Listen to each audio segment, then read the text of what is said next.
मुझे बचा लो बाबा, मैं अब और भाग नहीं सकता, दुश्मन मेरे करीब आ गए हैं बाबा। जल्दी से यहाँ आओ, मैं यहाँ छिपा हूँ, दुश्मन मेरे सामने है। बेटी। बाबा, आपको क्या हुआ? आप यहाँ कैसे पहुँचे? बेटी, दुश्मनों ने मुझे घर से पकड़ लिया, यहाँ ले आए और बेहोश कर दिया। रात का आखिरी पहर था और रेगिस्तान की ठंडी हवा अनीसा के चेहरे को छू रही थी। वह तेजी से भाग रही थी, जैसे कोई अनदेखी मुसीबत उसका पीछा कर रही हो। उसकी सांसें भारी थी, उसके कदम लड़खड़ा रहे थे और उसका शरीर जख्मों से भरा हुआ था। उसके पीछे घोड़ों के भारी पैरों की आवाज आ रही थी। कबीले वाले उसे ढूंढ रहे थे, उस लड़की को जिसने उनके कानून को चुनौती दी थी। अनीसा को नहीं पता था कि वह कहां जा रही है। उसे बस इतना पता था कि पीछे मुड़कर देखने का मतलब मौत है। वह भागी जब तक कि अचानक उसका पैर किसी सख्त चीज से नहीं टकराया और वह रेत में मुंह के बल गिर पड़ी। उसने ऊपर देखा, एक बूढ़ा आदमी रेत में आधा दबा पड़ा था, बेहोश, हल्की सांस ले रहा था, जैसे वह जिंदगी की आखिरी लाइन पर पहुंच गया हो। अनीसा ने गला साफ किया। हे भगवान, ये कौन है? वह उसे नहीं जानती थी। यह आदमी उसके लिए बिल्कुल अजनबी था, लेकिन उसमें इंसानियत थी। वह उसे छोड़ नहीं सकती थी। उसने उसे खींचकर एक बड़ी चट्टान की छांव में लिटा दिया, उसे आखिरी बार पानी पिलाया। बूढ़े आदमी ने धीरे से अपनी आंखें खोली और जैसे ही उसने उसे देखा, एक धीमी आवाज आई, आखिरकार तुम आ ही गई। अनीसा हैरान रह गई। मैं तो तुम्हें जानती भी नहीं। बूढ़ा आदमी मुस्कुराया, जैसे उसके दिल में सदियों पुराना कोई राज छिपा हो, लेकिन जवाब देने के बजाय वह फिर से बेहोश हो गया। अनीसा और भी परेशान हो गई, लेकिन उसके पीछे घोड़ों की आवाज अब और पास आ रही थी। उसे एक फैसला करना था। वह बूढ़े आदमी को छोड़ने के बारे में सोच सकती थी, लेकिन वह नहीं छोड़ा जाएगा। उसने उसे सहारा दिया और रात के अंधेरे में आगे बढ़ गई। थोड़ी देर बाद बूढ़े आदमी को होश आया। उसने रेत को छुआ और कहा, वे लोग तुम्हें ढूंढ रहे हैं। अनीसा चौंक गई। तुम्हें कैसे पता?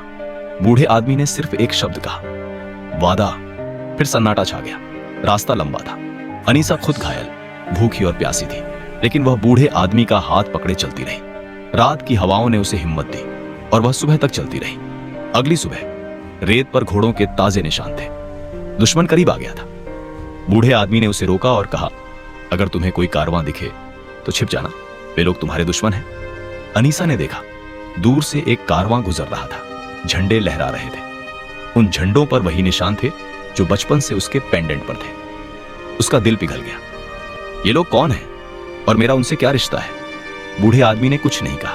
उसने सिर्फ इतना कहा, तुम खुद नहीं जानती कि तुम कौन हो। वे दोनों चलते रहे जब तक वे एक पुराने मंदिर तक नहीं पहुंच गए। मंदिर की दीवारों पर वही निशान बने थे जो अनीसा के पेंडेंट पर थे।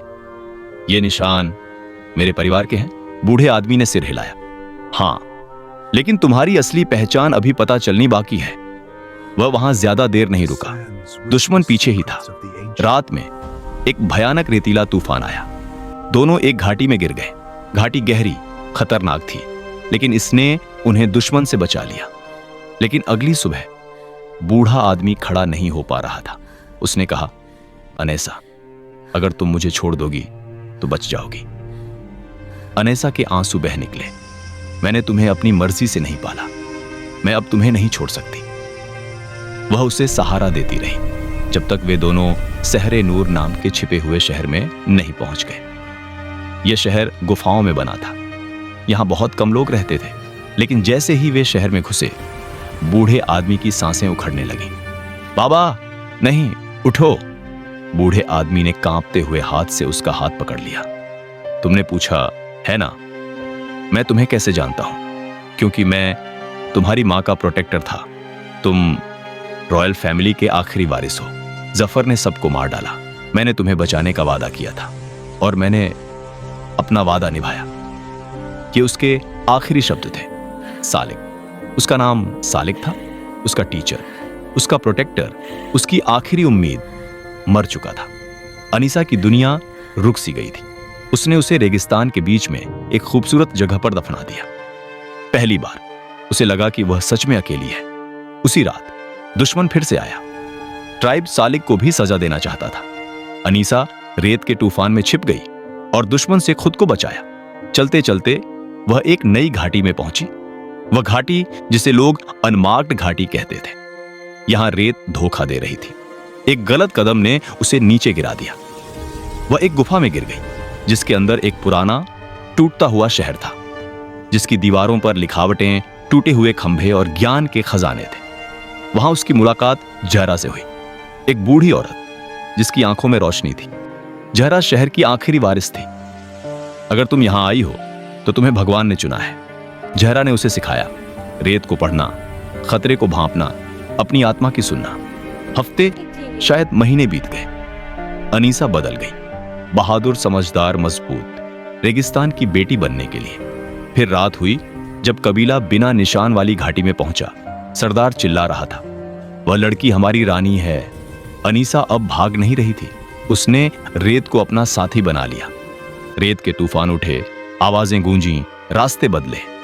दुश्मन हैरान, डरा हुआ और आखिर में हार गया। सरदार ने जाते हुए कहा, तुम कबीले के लिए मर चुकी हो।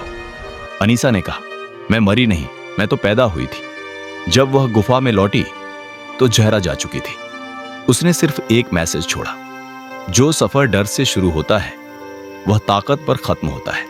अब तुम्हें अपना ख्याल रखना है, मेरा नहीं। अनीसा ने फिर से सफर शुरू किया।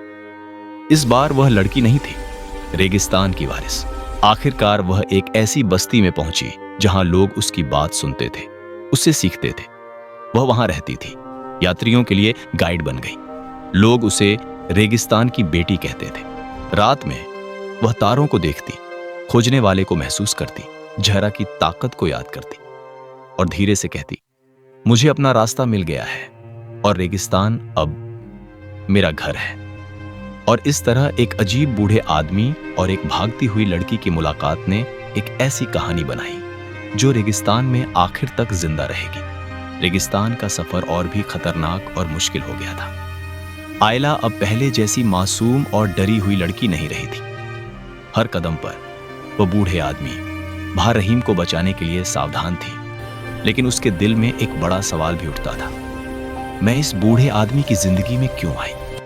चलते हुए उसने रेत में एक पुरानी निशानी देखी, एक पत्थर जिस पर अजीब निशान थे। भा रहीम ने उससे कहा, यह एक ऐसी जगह है जहां समझदार लोग रहते थे। फिर रेत ने सब कुछ छीन लिया। रात में एक अजीब सी चीख सुनाई दी, जैसे कोई जिंदा इंसान नहीं बल्कि यादें चीख रही हों।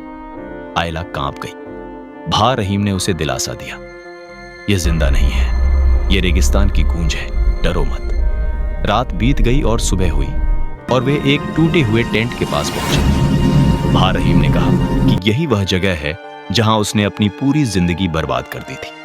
आयला ने पूछा, तुम अकेले कैसे जिंदा रहे? बूढ़े आदमी ने कहा, कुछ दिनों बाद उसकी मुलाकात एक घायल आदमी जमान से हुई। वह उसे बता रहा था कि रेगिस्तान के किडनैपर आयला के पीछे पड़े हैं। अब वे तीनों साथ थे, लेकिन खतरा हर पल बढ़ता जा रहा था। एक रात रेत का तूफान आया। आयला गिरने लगी, लेकिन जमान और भा रहीम ने उसे बचा लिया। बूढ़े आदमी ने उसे एक पुराना ताबीज दिखाया जिस पर लिखा था, मेरी बेटी को जिंदगी दो। आयला हैरान थी, ये किसकी दुआ है? भा रहीम चुप रहा। अगली रात दुश्मन कबीले ने हमला कर दिया। वे 10 थे, आग के तीर, ऊंटों पर सवार जानवर। जमान और भा रहीम लड़े। आयला ने भी हिम्मत दिखाई और दुश्मन को रेत के तूफान में धकेल दिया। लड़ाई के बाद भा रहीम बुरी तरह घायल हो गया। आयला कांपते हुए बोली, तुम मर नहीं सकते, मैं तुम्हें नहीं जानता था। लेकिन अब बूढ़ा आदमी हंसा, अब तुम जानते हो, मैं वो इंसान हूं जिसे किस्मत ने तुम्हारे पास भेजा है। बूढ़े आदमी ने अपने अतीत की कहानी सुनाई।